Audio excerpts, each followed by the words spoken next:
నమస్తే, నేను Yashoda. Welcome to Pallavi TV. Bharat Russia ద్వైపాక్షిక సంబంధాల్లో కొత్త చరిత్ర నమోదైంది. రష్యా అధ్యక్షుడు పుతిన్ ఇండియాలో 2 రోజుల పాటు పర్యటించారు. గురువారం రాత్రి ఢిల్లీ చేరుకున్న పుతిన్ కి ప్రధాని నరేంద్ర మోదీ ఆప్యాయంగా స్వాగతం పలికారు. ఇద్దరు ఆలింగనం చేసుకున్నారు. ఒకే కారులో ప్రయాణం చేశారు. వ్లాదిమిర్ పుతిన్ కి మన ప్రధాని మోదీ స్పెషల్ గిఫ్ట్ ఇచ్చారు. రష్యన్ భాషలో ముద్రించబడిన భగవద్గీతను బహూకరించారు. మోడీ అందజేసిన గిఫ్ట్ ని పుతిన్ ఆసక్తిగా తిలకించారు. ఈ ఫోటోలు, వీడియోలు వైరల్ అయ్యాయి.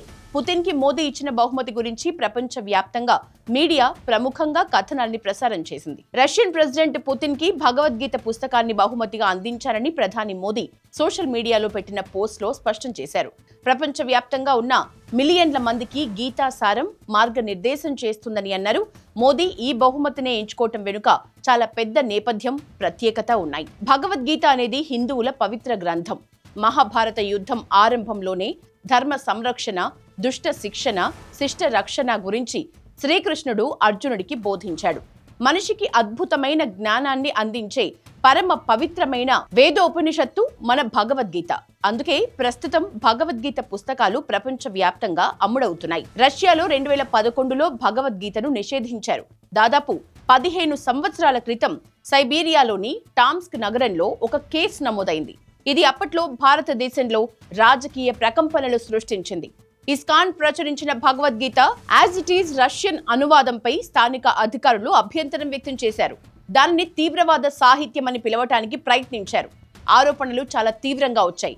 దీంతో తీవ్రవాద పుస్తకాల జాబితాలో గీతను చేర్చాలని రష్యన్ అధికారులు ప్రతిపాదించారు. ఇప్పుడు అదే చరిత్రగా మారింది. ప్రధాని మోదీ, పుతిన్ ఢిల్లీలో ఫేస్ టు ఫేస్ కలిసినప్పుడు ప్రధానమంత్రి నరేంద్ర మోదీ రష్యన్ భాషలోకి ట్రాన్స్లేట్ అయిన భగవద్గీతను బహుమతిగా ఇచ్చారు. ఈ బహుమతి కేవలం ఒక పుస్తకం కాదు అంటున్నారు విశ్లేషకులు.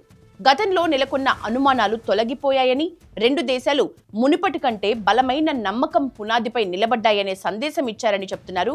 ఇండియా, రష్యా తమ సంబంధాన్ని కేవలం భాగస్వామ్యంగానే కాకుండా చారిత్రక స్నేహంగా చూస్తున్నాయని చెప్పేందుకు ఇది ఒక సంకేతమని, ఆ స్నేహం సమయంలో భగవద్గీత వంటి ఆధ్యాత్మిక గ్రంథం ఉండటం 2 దేశాలు గత వివాదాల్ని పక్కన పెట్టాయి అనేందుకు చిహ్నం. అంతేకాకుండా ఈ పర్యటనను కొత్త ప్రారంభానికి ఆధారంగా 2 దేశాలు చేసుకున్నాయని చెప్తున్నారు. స్నేహ గీతం అంటే ఇదే కదా.